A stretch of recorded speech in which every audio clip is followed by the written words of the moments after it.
Bien, oramos y comenzamos. Padre, gracias te damos por este día. Señor Jesús, gracias. Espíritu Santo, gracias por tu presencia.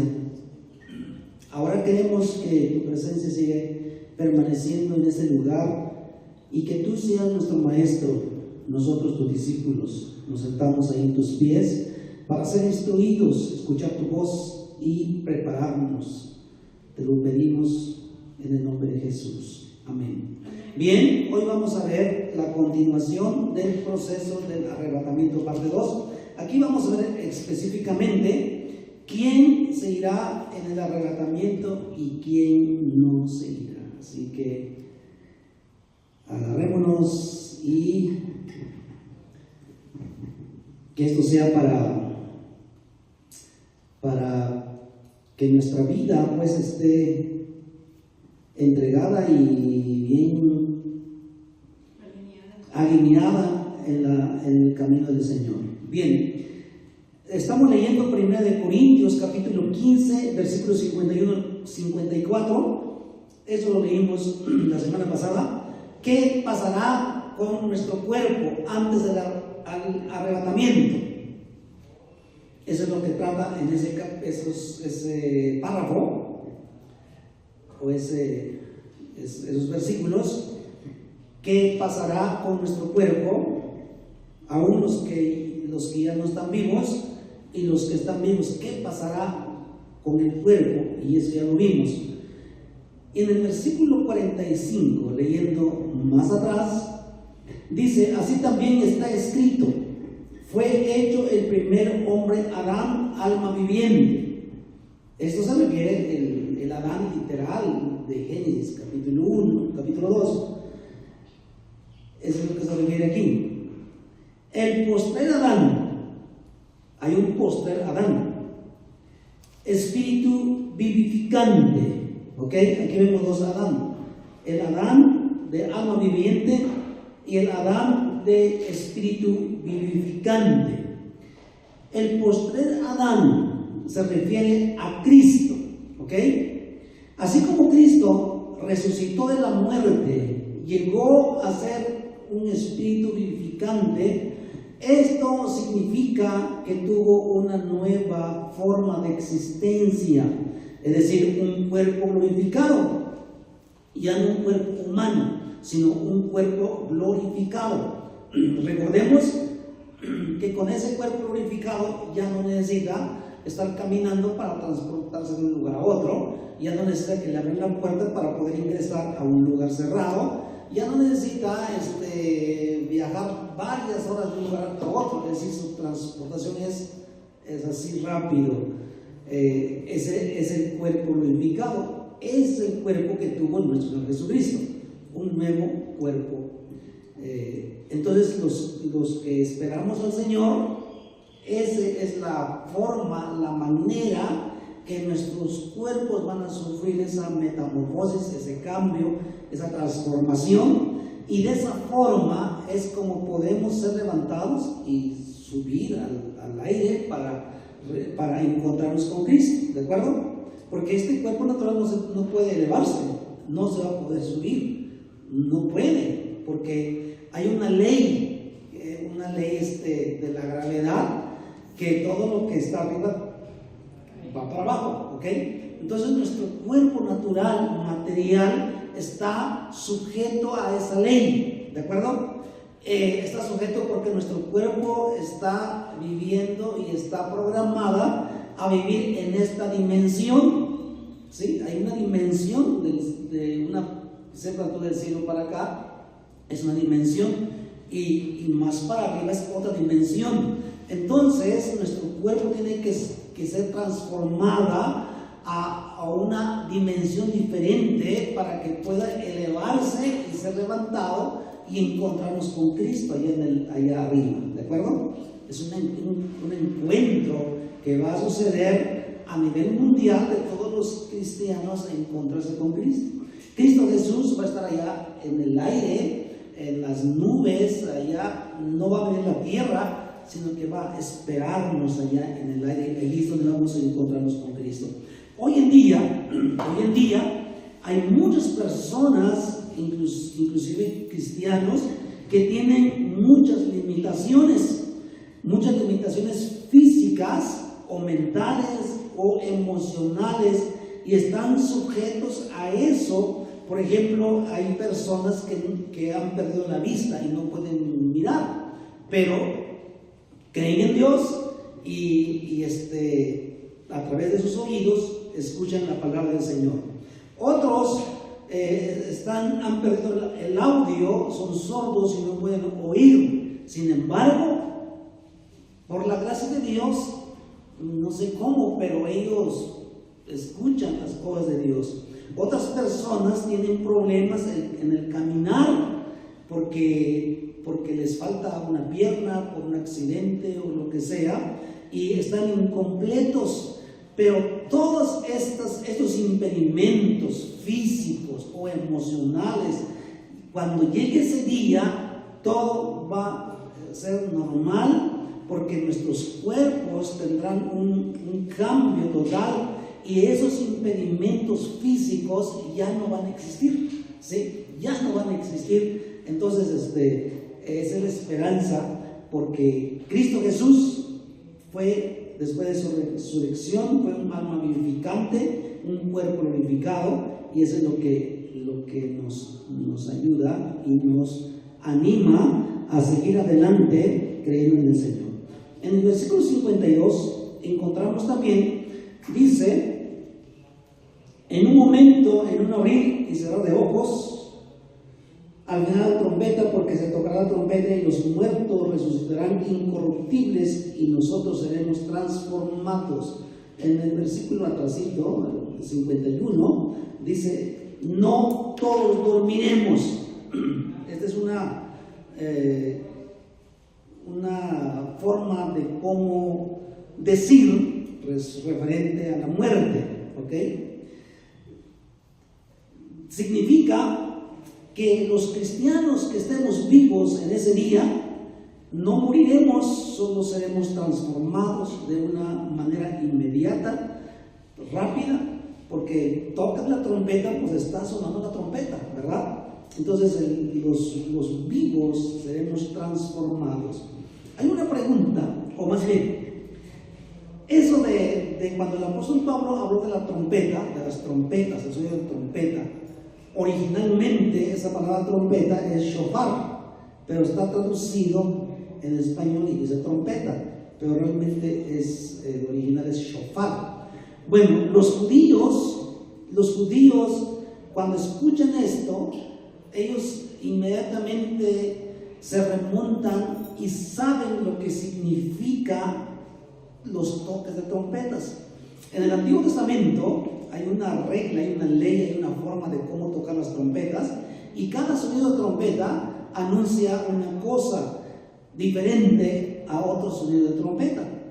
Entonces los judíos sí saben muy bien el significado de las trompetas, porque en toda su historia, desde el Antiguo Testamento, se sonaron esas trompetas en diferentes momentos, en diferentes tiempos, en diferentes festividades o acontecimientos extraordinarios. Ellos sabían los sonidos de la trompeta. Luego les voy a traer algunos sonidos de las trompetas, y una de ellas es probablemente la que se va a sonar o lo que se va a oír en el arrebatamiento. Es una probabilidad, no estamos seguros, no sabemos exactamente cómo va a sonar la trompeta, pero nos damos una idea. Una de las cosas muy importantes que los cristianos se hacen o se han hecho, y qué va a pasar con los niños en el momento del arrebatamiento, ¿ok? Algunos dicen: todos los niños se van y serán salvos. Todos los niños, no importa quién sea, todos se van y van a ser salvos. Y otros dicen que no, que hay un tiempo de la niñez en donde pues no hay posibilidad. Bueno, en la Biblia o en la teología pues traza algunas líneas al respecto, y eso es lo que vamos a ver ahora. Bien,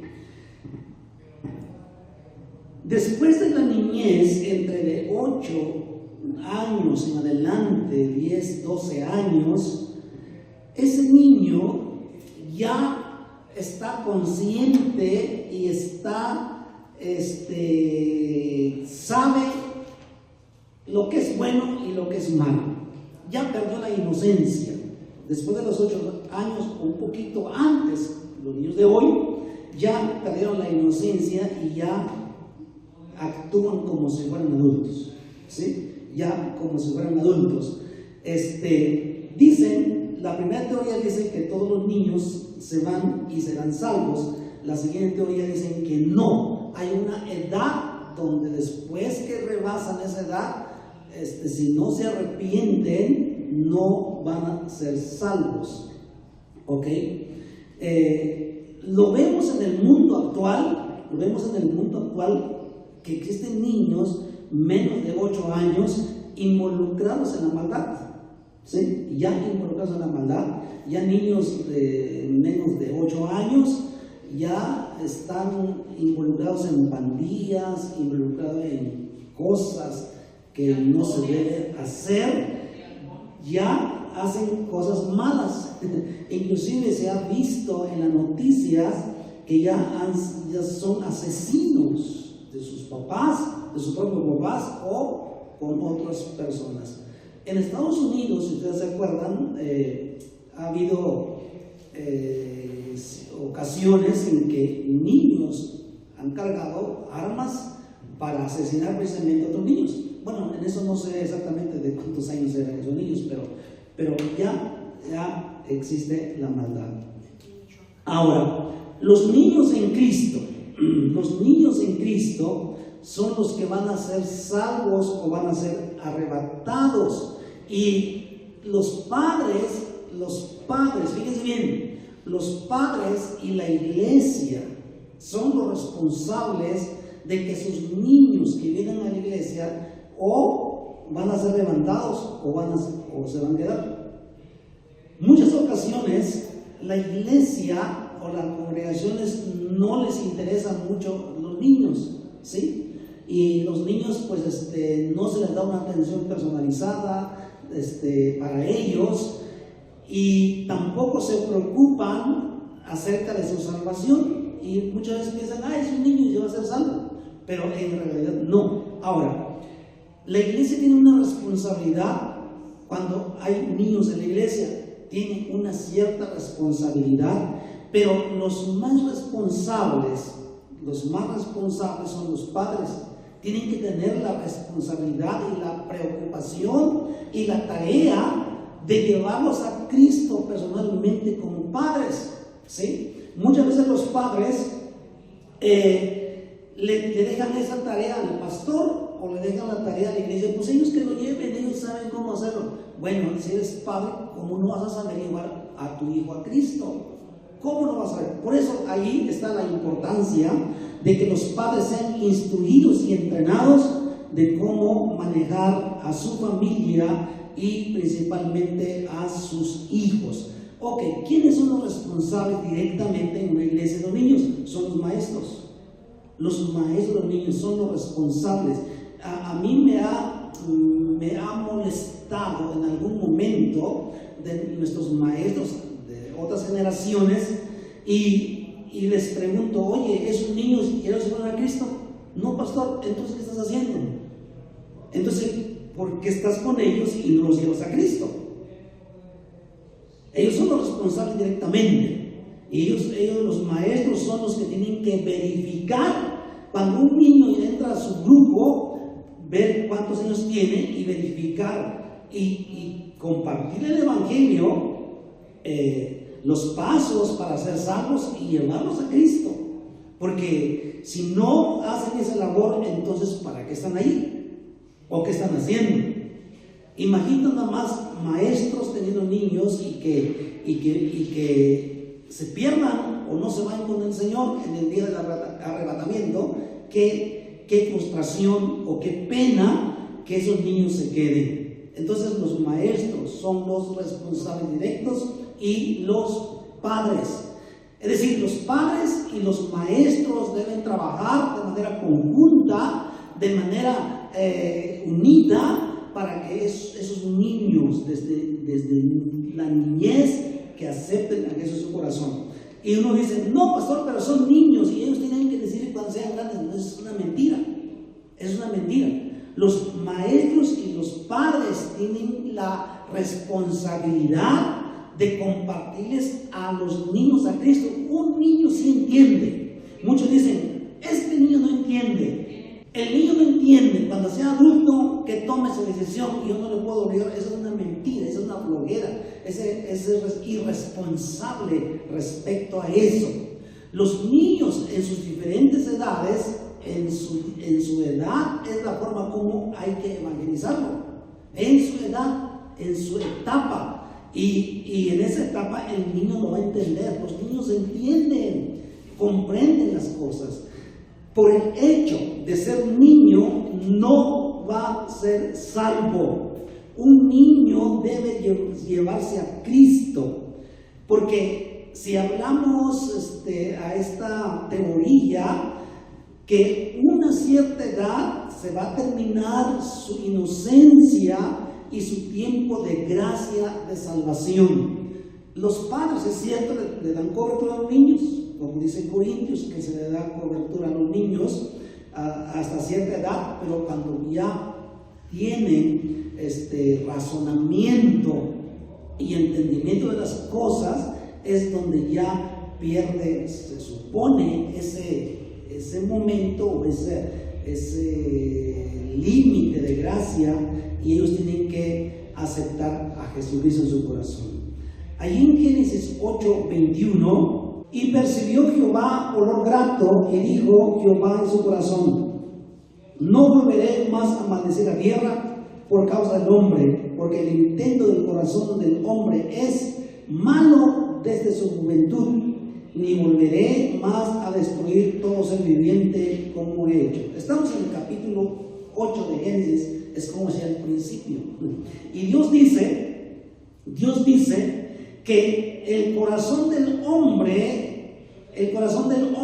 allí habita la maldad. El hombre es malo desde su juventud, ¿ok? Es decir, cuando pierde o cuando se determina la etapa de la niñez de una persona o de un niño, ya se desarrolló y ya creció la semilla de la maldad que hay en su corazón, y entonces va a ser malo, ¿sí? Se va a dedicar a cosas malas si no se le enseña valores morales, espirituales, y no se le enseña cómo vivir en este mundo. Los padres que consienten mucho a sus hijos y que le dan todo lo que quieren, que todo lo que piden se les dio desde un principio, esas personas cuando crecen van a tener la idea de que el mundo es de ellos y que todo el mundo les va a servir y que les abran campo porque a ellos les pertenece. Y esa maldad crece y hacen muchas cosas muy malas. ¿Ok? Entonces un niño debe tener limitaciones y enseñarle desde pequeño dónde termina sus limitaciones, qué puede hacer y qué no debe hacer. Aunque uno se oye que eso no es correcto, pero esa es la buena educación de los padres. Y en la iglesia, pues también los maestros tienen que enseñar a los niños que vienen a la iglesia porque vienen con una idea muy diferente. Vienen a rayar paredes, a pintar esto, a destruir aquello, a tumbar aquello, a hacer cosas malas. Los maestros son responsables de enseñar a los niños de su comportamiento aquí en la iglesia. Y los padres también, hijo, vamos a la iglesia, y allá en la iglesia, pues no es tu cuarto, no es tu habitación, es la iglesia. Vas a recibir una clase, compórtate por favor bien con los demás niños y con tus maestros, respétalos, contesta lo que te preguntan, aprende lo que te enseña, participa en el trabajo que vas a realizar. Los padres juegan un papel importante que cuando sus niños estén aquí en la iglesia, y los maestros en unidad con los padres hay que trabajar. Si hay un problema manifiestan ciertos problemas o desajustes o trastornos desde niñez, entonces los maestros tienen que platicar con los padres, y si los maestros no pueden solucionar la situación, entonces ese caso hay que canalizarlo a la persona que puede solucionar ese problema. Pero los maestros es el primer filtro o el primer escalón de enseñanza a los niños.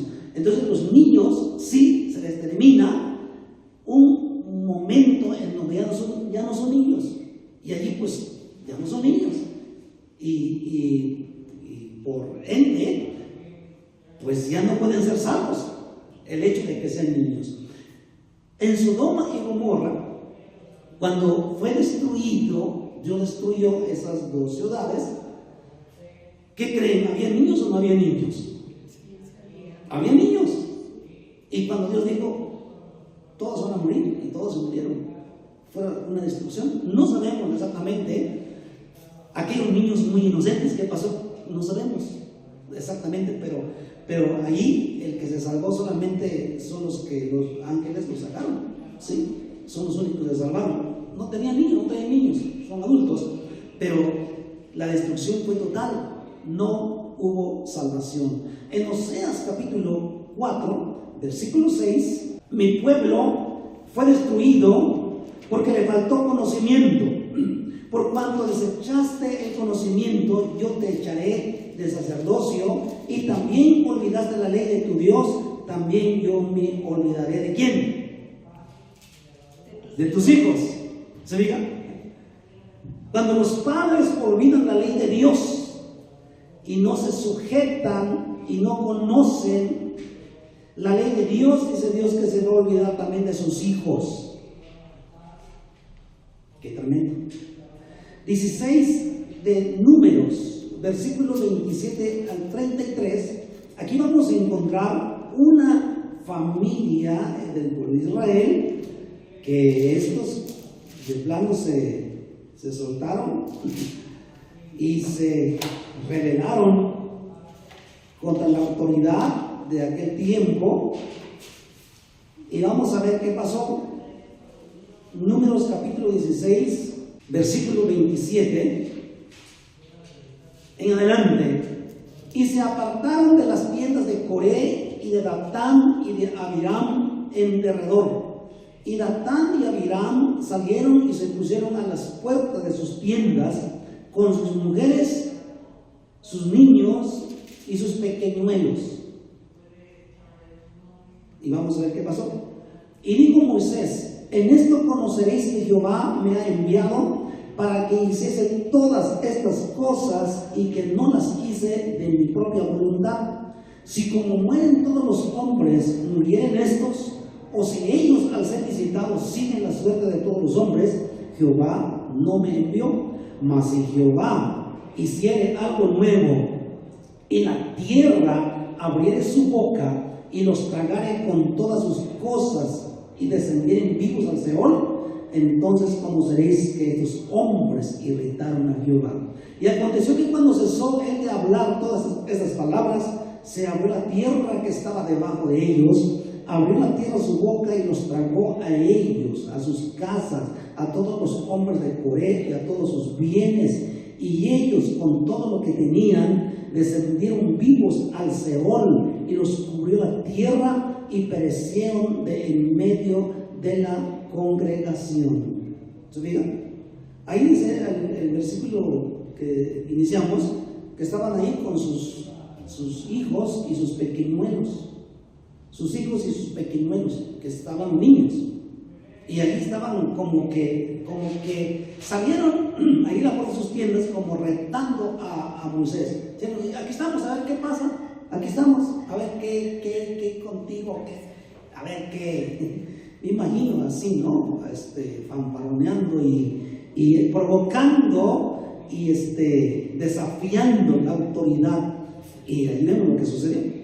Y se abrió la tierra, y no vemos ahí que diga los niños fueron salvados y fueron rescatados. No vemos así de esa forma, sino que vemos que toda la familia completa, se fueron al infierno con todos los niños. ¿Ok? En Ezequiel capítulo 14, vamos. Ezequiel capítulo 14, versículo 12 al 18.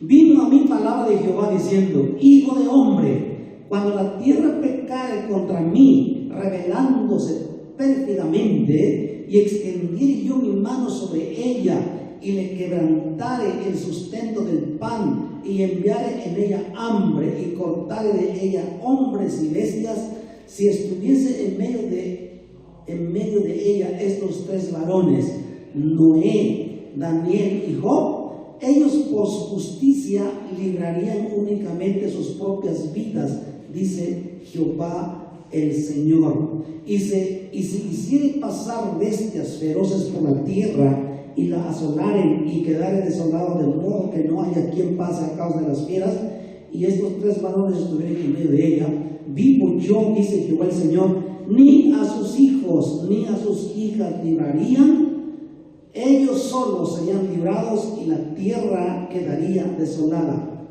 O si yo trajere espada sobre la tierra, y dijere: espada pasa por la tierra, e hiciere cortar de ella hombres y bestias, y estos tres varones estuvieran en medio de ella, vivo yo, dice Jehová el Señor, no librarían a sus hijos ni a sus hijas, ellos solos serían librados. ¿Se fijan? Ni porque vinieran estos tres varones de la Biblia del tiempo pasado, ni porque ellos estuviesen allí, podrían hacer nada de salvar a los niños. Quiere decir que el niño tiene que tomar una decisión. Ahí en Apocalipsis capítulo 13, versículo 16, ahí vamos a ver, dentro de los marcados, que va a haber niños. Dice: y hacía que todos, pequeños y grandes, ricos y pobres, libres y esclavos, se les pusiese una marca en la mano derecha o en la frente. ¿Se fijan? Aquí no dice niños, pero dice a pequeños y grandes. ¿Ok? Pequeños y grandes. Algunos dicen es que ahí se refieren, los grandes son los hombres de prominencia y los ricos y todo, pero aquí aclara, dice ricos y pobres. ¿Ok? Y dice que pues ahí estamos leyendo Apocalipsis capítulo 20 y versículo 12. Vi a los muertos, grandes y pequeños, de pie ante Dios, y los libros fueron abiertos, y otro libro fue abierto, el cual es el libro de la vida, y fueron juzgados los muertos por las cosas que estaban escritas en los libros según sus obras. Se fijan que es lo mismo que leímos anteriormente. Entonces, niños van a estar frente al trono de juicio. Los niños podrían ir al infierno si no reciben a Cristo como su Salvador. Los niños pueden ir al infierno si no aceptan a Jesús como su Salvador. Entonces la pregunta es esta: ¿qué edad el niño es responsable por sí mismo? ¿O hasta a qué edad los padres dan cobertura y todavía están bajo la cobertura de la gracia para ser salvos? Exactamente no se sabe con exactitud, porque si ponemos una edad podríamos fallar y no estar atinados, pero algunos han comentado, y eso me voy a basar en lo que he escuchado, dicen que niños de 8 años, a los 8 años un niño ya se vale por sí mismo y ya saben hacer maldades, ¿ok?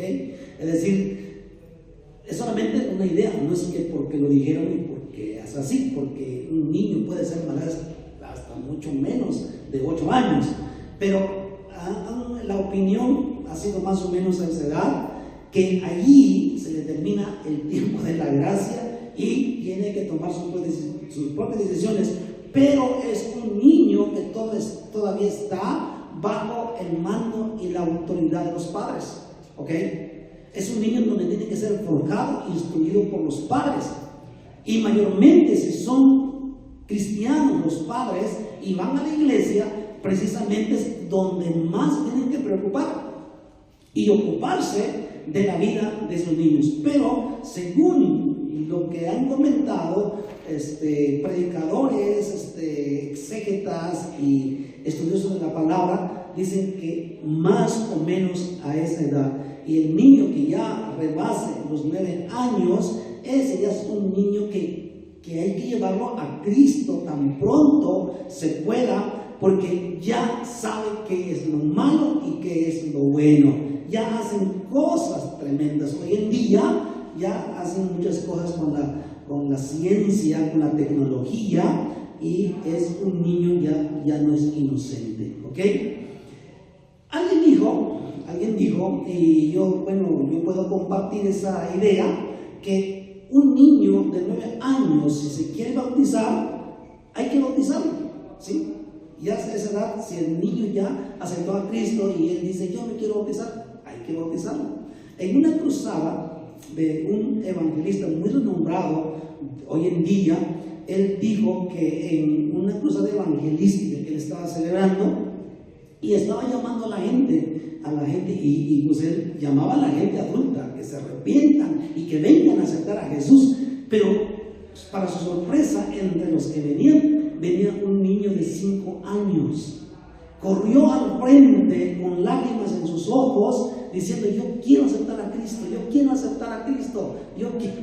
Y le causó extraño, le causó admiración un niño de 5 años corriendo al frente. De 5 años. Entonces quiere decir que un niño sí puede aceptar a Jesús en su corazón, porque entienden el mensaje. ¿Ok?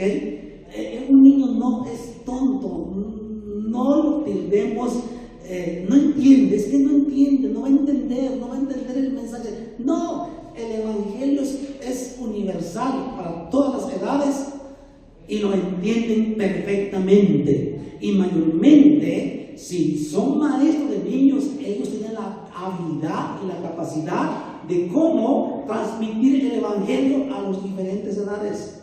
Amén. Así que los maestros no tienen no pueden tener de decir, pastor, te trajimos los niños para que vengan a Cristo. No, como maestros deben saber cómo. No necesitan el pastor para eso. De informarles, sí, informar qué está pasando y qué están logrando, sí, pero llevarlos a Cristo son responsables. Y me apena porque tiempos pasados, teniendo maestros con los niños, ya teníamos muchos niños, y han venido conmigo para que los lleve a Cristo. Y digo, bueno, ¿y ustedes qué no pueden hacer o qué? Entonces, ¿por qué están ahí? No es que yo no lo pueda hacer, y lo hice. Le dije, ok, el privilegio lo voy a llevar yo, los voy a llevar a Cristo, pero qué pena que tú no lo hiciste. ¿Y por qué no se unieron con los padres y llevarlos a Cristo? Entonces, el pastor no se niega, pero qué mayor o qué satisfacción que los maestros lleven sus niños a Cristo.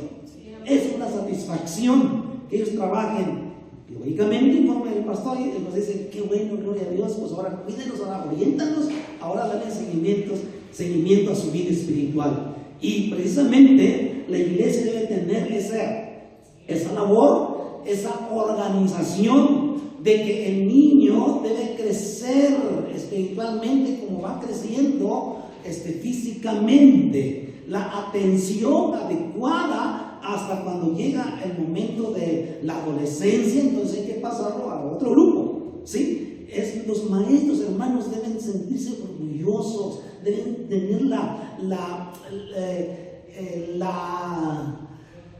preocupación, la labor de trabajar con ellos, porque eso les va a traer satisfacción más adelante. A mi esposa, la pastora, en tiempos pasados que trabajó con pequeños, niños y menos que adolescentes, y pasaron los años, ¿sí? Pasaron los tiempos, y de pronto se encuentra jóvenes, adultos, y le dice, ¿se acuerda de mí? No, ahora soy pastor, ahora yo toco un instrumento para alabanza, yo dirijo una adoración en la iglesia, y dicen, wow, qué satisfacción de haber contribuido con contigo, queridos niños. Qué privilegio, es un privilegio, hermanos. ¿Sí? El pastor trabaja pues con gente adulta y con toda la congregación, pero los maestros trabajan con pequeños, en donde ellos pueden llevar al niño espiritualmente donde ellos quieren llevar. Lógicamente, muchas religiones se han aprovechado de la niñez porque son esponjas para llevarlos equivocadamente. Pero la iglesia cristiana, su labor es llevar a los niños al camino correcto y que esos niños, cuando sean jóvenes y adultos, estén involucrados en el servicio a Dios y en los caminos de Dios. Bien, ahora vamos a cambiar el siguiente paso. ¿Quién subirá y quién no seguirá en el arrebatamiento? Ya hablamos de los niños, ahora vamos a ver de la gente adulta. La primera respuesta es que subirán todos los salvos. Ok, subirán todos los salvos, los salvados. Pero hay una condición o una situación. Lucas, capítulo 17, versículo 34. Os digo que en aquella noche estarán dos en una cama, el uno será tomado y el otro será dejado. Dos mujeres estarán muriendo juntas, la una será tomada y la otra dejada. Dos estarán en el campo, el uno será tomado y el otro dejado. ¿Ok?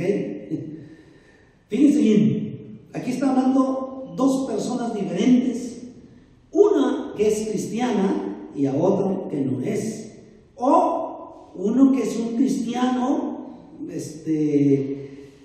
responsable en su vida cristiana y el otro que no fue responsable en su vida cristiana. Entonces el salvado sí se va y el que no es salvado se va a quedar. Y allí es donde la gente se va a dar cuenta que sucedió precisamente el arrebatamiento. Sucedió aquello que le platicaron o aquello que nunca creyó. Ahora, dice aquí, habla de la noche, unos están dormidos y se preguntan unos, entonces el arrebatamiento va a suceder en la noche. No. Sabemos claramente que nuestro globo terráqueo gira alrededor del Sol, que en un tiempo, en un lado es de día y del otro lado es de noche. ¿Estamos conscientes de eso? Sí. Cuando sucede el arrebatamiento, en alguna parte del mundo va a ser de noche y en alguna parte del mundo va a ser de día. En alguna parte es la mañana, en otra parte es la tarde, en otra parte es la medianoche, en otra parte es madrugada. Ya sabemos que los horarios son diferentes y así está, así Dios organizó nuestro mundo, nuestro globo terráqueo. Pues cuando sucede el arrebatamiento, precisamente en algunas partes de noche, de madrugada, de mañana, de tarde, y va a suceder. Y donde es de noche, donde están durmiendo, porque es de noche, se va el que es salvado y el que no, pues se va a quedar ahí. Qué tremendo, ¿no? Sí. Imagínense que en nuestro continente sucediera de noche. ¿No va a pasar igual? Entonces, el cristiano tiene que estar alerta, preparado y consciente de lo que pueda suceder. Y claramente lo vemos en el capítulo 25 de Mateo acerca de las 10 vírgenes. Ustedes saben esa historia ya. No lo hemos estudiado como parábola precisamente ese capítulo, pero ya sabemos. Y ahí claramente vemos que 5 entraron a las bodas y 5 se quedaron afuera, ¿es cierto? Sí. Bueno, esta parábola ha causado también un tanto de conflicto, de mala interpretación o diferente pensamiento. Pero dicen que las 10 vírgenes representan los cristianos de todo el mundo, ¿ok? A nivel mundial, representan la iglesia, y que probablemente la mitad de eso son los que van a ser salvos y la otra mitad se van a quedar. ¿Por qué razón? ¿Cuál es la razón por la cual no se van a hacer salvos? Lo vamos a ver más adelante al respecto. Pero se supone que las 5 que estaban preparadas, listas, entrenadas y esperando el sonido, la llamada que ya viene el esposo, son los que entraron, y los que no venían preparadas, los que se prepararon en último momento, cuando regresaron ya no se pudo, ¿ok? Entonces, la Biblia habla también que los malos no subirán, los malos no subirán a la presencia del Señor. Otra cosa importante, los irresponsables con los dones y talentos, claramente lo encontramos, por ejemplo, en Lucas capítulo 12, ya que estamos en Lucas, aprovechamos Lucas 12, 46, ahí vemos lo siguiente: vendrá el Señor el Señor de aquel siervo en día que éste no espera y a la hora que no sabe, y le castigará duramente y le pondrá con los infieles. ¿Ok? Aquel siervo que, conociendo la voluntad de su Señor, no se preparó ni hizo conforme a su voluntad, recibirá muchos azotes. Y así dice sucesivamente al respecto. Entonces, hermanos, aquí cuando habla de siervos se está refiriendo pues los que ya conocemos a Dios y los que conocen a Dios, que muchos, a la verdad, hermanos, a la verdad, muchos cristianos viven de manera irresponsable, ¿ok? Irresponsablemente viven la vida cristiana. ¿Es cierto o no es cierto? Sí. Muchos viven de manera irresponsable. Y esos irresponsables peligran cuando venga este día. Peligran. Y a veces los pastores hacemos todo lo posible de que esos irresponsables y los que no quieren caminar, pues se les da ayuda, hermano, y exhortan, y a veces se enojan y se molestan y dicen: tú no puedes manipular mi vida, no puedes mandar mi vida, tú no me puedes sujetar, yo soy libre y yo hago lo que quiera. Y tantas ideas o tantas opiniones y cosas que hemos oído como pastores, pero en realidad, los pastores, lo que nos interesa de una persona o de un cristiano es su alma, es su vida. Si el Señor viene, que te vayas con Él, o vámonos con Él. No es porque queremos hacerte la vida de cuadritos o difícil, porque así a veces lo dicen. Es que me están obligando, no estamos obligando, es voluntario. Pero si tú eres consciente y sabes tu responsabilidad y sabes lo que demanda la vida cristiana, pues lo vas a hacer voluntariamente y vas a aprender y te vas a sujetar y someterte a lo que se te está enseñando. ¿De acuerdo? No obligamos, sino instruimos y dirigimos la vida de los cristianos. Pero a muchos les causa dolor de estómago, ¿sí? Les causa y no quieren. Entonces hay muchísimo cristiano de esta naturaleza de irresponsabilidad. Y qué tremendo, eso es lo que habla en este pasaje. ¿Quiénes no subirán y no se irán con el Señor? Según Apocalipsis 3:16, allí habla de los tibios. Apocalipsis 3:16. Pero por cuanto eres tibio y no frío ni caliente, te vomitaré de mi boca.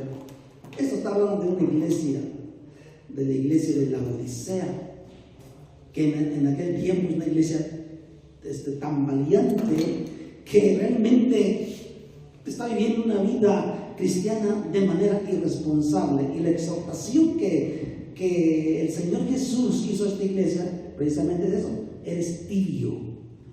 ¿Ok? Otra característica, o otro grupo, son los inútiles. Los inútiles. Mateo 25, 30. Inútiles. Y vaya que sí hay de este grupo. Son aquellos que no hacen nada. Y al siervo inútil, echarle en las tinieblas de afuera, ahí será el lloro y el crujir de dientes. Somos salvados, hermanos, para servir. Así como hemos visto temas acerca de lo que ya hemos visto acerca del servicio, de los propósitos, ahí vimos que todos los hijos de Dios fuimos salvados para servir. Es decir, ningún cristiano ha sido salvado para ser inútil o solamente ocupar un espacio, un lugar o calentar un lugar. No, somos llamados a hacer algo. Somos llamados para servir en el reino de Dios a algo. ¿Sí? Algo tenemos que hacer. Pero también en las iglesias existen muchos hermanos inútiles que no hacen nada. Llegan tarde a la reunión y se quieren ir lo más pronto que se pueda. O porque como la reunión es un poco larga, llegan tarde para que no se les haga muy tarde y se quieren ir pronto. Hasta dicen, yo no me quiero quedar porque hay algunos momentos en que hay ministración, oración, y no, yo no me quiero quedar allí, eso es pérdida de tiempo y todo. Inútiles. Y en Mateo 5:13 habla acerca de la sal de la tierra y dice que la sal que no sirve también se tira. Mateo 5:13 habla de eso. Los que no fueron sal de la tierra, es decir, los que no hicieron nada para el reino de Dios, ni hicieron cierto efecto a este mundo, pues ahí está la duda, ¿verdad? Y los que no dieron fruto. Juan 15:2 dice, todo pámpano que en mí no lleva fruto, lo quitará, y todo aquel que lleva fruto lo limpiará para que lleve más fruto. Y más adelante te vas a dar cuenta que la rama que no lleva fruto se lo cortan y se lo echan al fuego. Entonces no todos los que dicen que son creyentes subirán. Aquellos, ahí en Mateo 7, Mateo 7, versículo 21 al 23, miren lo que dice. No todo el que me dice Señor, Señor, entrará en el reino de los cielos, sino el que hace la voluntad de mi Padre que está en los cielos. Muchos me dirán en aquel día, Señor, Señor, no profetizamos en tu nombre, y en tu nombre echamos fuera demonios, y en tu nombre hicimos muchos milagros. Y entonces les declararé, nunca os conocí, apartados de mí, hacedores de maldad. ¿Se fijan? No todo el que me dice Señor, Señor, entrará o será levantado. Los que de labios piensan que son cristianos y no de corazón, es peligroso. Están viviendo en un peligro. No es suficiente confesar con nuestros labios, sino que tiene que ser de corazón. ¿Ok? Y ahí en Hebreos 3:14 de Hebreos, vayas ahora más adelante, dice, porque somos hechos participantes de Cristo, con tal que retengamos firme hasta el fin nuestra confianza del principio. Se requiere ser fieles hasta el fin, hermanos, hasta el fin, hasta el final de nuestra vida, retener la fe en nuestro corazón. ¿Ok?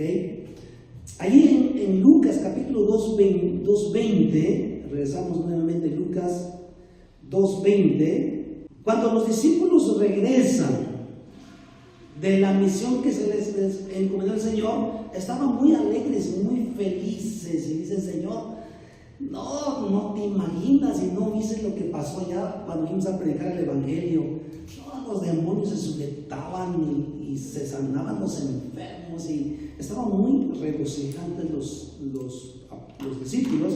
Y Jesús dijo: no se regocijen por eso, regocíjense que su nombre está escrito en el libro de la vida. Todos aquellos que su nombre está registrado en el libro de la vida están seguros, y los que no van a estar seguros. Y allí en Jeremías, para entender esto, necesitamos ir a estos libros. Vamos a ver Jeremías capítulo 17, 13. Oh Jehová, esperanza de Israel, todos los que te dejan serán avergonzados, y los que se apartan de mí serán escritos en el polvo, porque dejaron a Jehová manantial de aguas vivas. Fíjense bien, fíjense lo que Dios dice. Los que dejan a Dios, los que se abandonan a Dios, su nombre es escrito en el polvo de la tierra. ¿Sí están conmigo allí? ¿Siguiéndome? Sí. Bueno, su nombre se escribe en el polvo de la tierra. Ahora, Éxodo 32, 33. Es para que entendamos por qué dice eso. Éxodo 32, 33. Y Jehová respondió a Moisés: el que pecare contra mí, a este raeré yo de mi libro. Entonces, no va a estar en el libro de la vida escrito su nombre. Su nombre será borrado en el libro de Dios. Y en Apocalipsis 20:11, y vi un gran trono blanco, y al que estaba sentado en él, delante del cual huyeron la tierra y el cielo, y en ningún lugar se encontró más para ellos. Ahora, si el nombre de la persona está escrito en el polvo de la tierra, y en aquel día la tierra va a desaparecer. ¿Están conmigo? Sígueme la idea. Si la tierra desaparece de la presencia de Dios y su nombre está escrito en el polvo, lo que significa es que no va a estar. Es por eso dice ahí en Jeremías que escribiré su nombre en el polvo de la tierra. Entonces el último día, el día final, si no está escrito su nombre en el libro de la vida y está escrito en el polvo de la tierra, quiere decir que va a desaparecer y no va a estar más allí. Estamos terminando. Fíjense bien lo que les voy a decir. Dicen algunos predicadores, dicen: el que no tiene el Espíritu Santo, no es bautizado con el Espíritu Santo, aquel cristiano no se va a ir con el Señor. Así lo enseñan. Y se basan este argumento acerca de las 10 vírgenes. Pues les dije que les voy a explicar más adelante. Aquí llegamos a ese punto. Las 5 vírgenes traían su lámpara encendida y traían un recipiente de aceite extra, ¿sí? Y las otras 5 traían la lámpara, pero no traían el extra. El aceite es símbolo del Espíritu Santo. Ahora yo voy a este punto de esta idea o de los que predican de esa forma, que los cristianos que no son bautizados con el Espíritu Santo y no tienen el Espíritu Santo, así como las 5 vírgenes que no se salvaron y no tienen el bautismo del Espíritu Santo, no se van. Eso dicen. Yo realmente no puedo asegurar categóricamente, porque me puedo equivocar juntamente con ellos, pero de alguna manera estoy de acuerdo con esa idea, refiriéndose a las 5 vírgenes que no traían el aceite extra. De alguna manera estoy de acuerdo. Por eso es importante, hermanos, que los cristianos, los creyentes, busquen la llenura del Espíritu Santo. ¿Ok? Busquen la llenura del Espíritu Santo. Ahora, muchos creyentes e iglesias dicen: es que cuando creímos, ya el Espíritu Espíritu Santo nos selló, ya estamos llenos del Espíritu Santo, ya tenemos el Espíritu Santo. Pero aquí no hay que confundir el proceso. Una cosa es el sello del Espíritu Santo y otra cosa es el bautismo con el Espíritu Santo. Si así no fuera, los discípulos no hubieran esperado Hechos capítulo 2. No hubieran esperado, porque ya tenían el Espíritu Santo, porque creyeron en Jesús, caminaron con Jesús. Y Jesús les dio autoridad, inclusive para sanar enfermos, estar muertos, echar fuera demonios. Tenían autoridad. Pero sin embargo, mismo el Señor Jesús dijo: no se vayan de Jerusalén, quédense, porque van a ser bautizados con el Espíritu Santo. Entonces, ¿dónde se queda esa idea cuando otros dicen: es que ya tengo el sello, y con eso ya tengo el Espíritu Santo? Regresamos nuevamente. No confundamos sello con bautismo. Por eso es importantísimo, hermanos, que busquemos esta dimensión, ¿ok?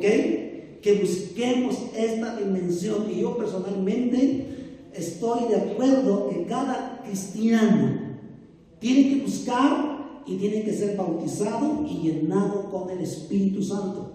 Si no, su vida cristiana peligra y su vida es un poco tambaleante y no tiene ese fervor, no tiene esa pasión de servir a Cristo a pesar de, ¿ok? Si ustedes se fijan, cuando nuestro Señor Jesucristo fue bautizado en el río Jordán, y a lo largo de los evangelios no encontramos que Jesús fuese bautizado con el Espíritu Santo. Solo dice que vino como en forma de paloma. La respuesta es que él no necesitaba ese bautismo de fuego como nosotros, porque es divino, es Dios. Pero nosotros sí lo necesitamos. Inclusive él le dijo a sus discípulos: quédense, porque no se muevan, tienen que ser llenos. ¿Por qué el cristiano tiene que tener ese bautismo de fuego con el Espíritu Santo? Es precisamente para purificar al creyente, al cristiano, va a purificarlo, santificarlo con ese fuego. Ahí está la importancia de ese bautismo. Y aparte de eso, pues nos transforma aún mucho más. Entonces, hermanos, solo vimos algunas cosas de los posibles puntos de que muchos creyentes no se van. Cristianos y discípulos comprometidos, pues tenemos toda esa oportunidad. Y el hecho de que si estamos en un nivel de compromiso con Dios, dicen: pues aquí me quedo, ya, que bueno, no. En la vida cristiana son diferentes niveles y diferentes acercamientos con Dios, y nuestros compromisos con Dios deben ser aún mayor, ¿de acuerdo? Porque ¿por qué cantamos entonces que yo mengue y que Cristo crezca en mí? Yo quiero menguar y que Cristo crezca en mí. Y si no avanzamos espiritualmente nuestro crecimiento, sería en vano que estemos cantando de eso, que le cantamos: Señor, yo quiero menguar y tú que crezcas en mí, y te rindo mi voluntad y todo lo que tengo. Y muchos no lo cantan y dicen: no, eso es mucho compromiso. Y esos que dicen es mucho compromiso, es un peligro tremendo en sus vidas. Por eso los pastores, hay pastores que enseñan, exhortan y dicen directo, ¿ok? No le buscan cómo enseñar, sino que directo. Y muchos le dicen: no, ese hermano es muy muy enojón, muy bravo, nos dice las cosas sin pensarla y sin buscar la forma. Pues así son, y a veces así la gente puede entender, ¿verdad? Y hay ocasiones, otros pastores, que buscamos toda la forma de cómo buscar la forma, pero que entiendan, ¿ok? Y a veces no entienden, ¿sí? No quieren entender, pero realmente el trabajo pastoral, pues, es salvar su alma. Y hay otros que a mí les interesan: pues si te salvas del Señor, pues a mí qué me importa. importa, yo que me salve. Pero eso es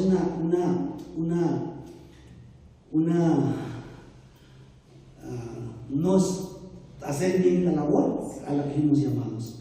Entonces, miembros, todos estamos viviendo y Dios nos tiene aquí. Seguiremos trabajando en sus vidas y seguiremos exhortándoles y enseñándoles la palabra tal y cual es, porque es una frustración y una desgracia de que el pastor se vaya y mira la tierra y todos sus ovejas se quedaron. Qué frustración.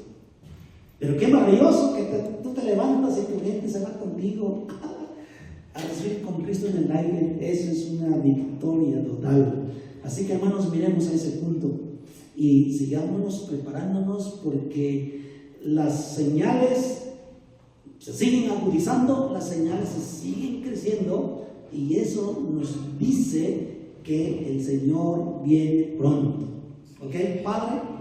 Gracias por tu palabra, porque en tu palabra encontramos la dirección correcta de nuestro comportamiento y nuestro compromiso aquí en la tierra, Señor. Dice tu palabra que no seamos ni negligentes, sino que seamos diligentes, que seamos responsables a nuestra vida espiritual. Gracias por aquellos que nos exhortan, nos enseñan, nos instruyen y aún nos regañan muchas veces. Gracias por esos hombres, esas mujeres, Padre. Es para concientizarnos y traernos al camino correcto. Señor, bendice sus vidas y que nosotros podamos ser dóciles para distinguir cuando es tu voz y tú nos estás hablando, porque queremos prepararnos, queremos escuchar ese shofar y queremos tener un encuentro contigo y reunirnos contigo en el aire, Señor Jesús. Gracias, Espíritu Santo, gracias por tu presencia. Síguenos ministrando, síguenos llenando. Queremos que tu presencia y tu persona en nosotros sea aún mucho mayor, como ese aceite extra que llevaron las 5 vírgenes, el aceite extra que traían. Señor Espíritu Santo, queremos llenura de ti en nuestra vida. Queremos ser llenos, totalmente llenos. Espíritu Santo, es lo que anhelamos. Espíritu de Dios, gracias. Amén.